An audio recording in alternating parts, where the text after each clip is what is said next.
As businesses and communities open up during the COVID pandemic, it becomes more important than ever that people stay safe and avoid transmitting the virus. But this is not easy. How can you be sure of what locations are safe to visit and which ones may be dangerous to go to? Introducing Hotspot, the online app where you can view a live updated heat map of infection data in any location on Earth. Hotspot allows hospitals and health officials to input data on infected patients and where they have been prior to infection, as well as how long they have stayed at each location. Hotspot then stores this information in a database and compiles it into a heat map for easy accessibility. Here's an example of data surrounding a popular strip in Toronto, Canada. Redder regions indicate that multiple people who have recently been infected have visited that region, indicating a much higher risk of contracting COVID-19. Users can also click on specific locations and view their infection risk, which is calculated based on the number of recent infections in that region.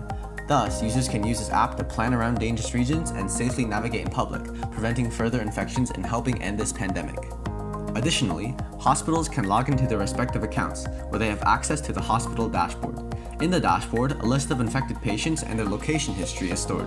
Patients can be added and deleted as needed, and a list of high-risk locations can be updated as well.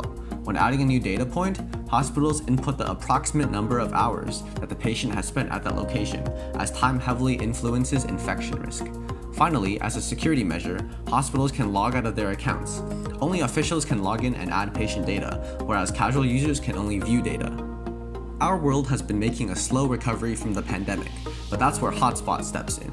Together with hospitals and health officials, Hotspot can prevent infections and help humanity beat COVID-19 for good.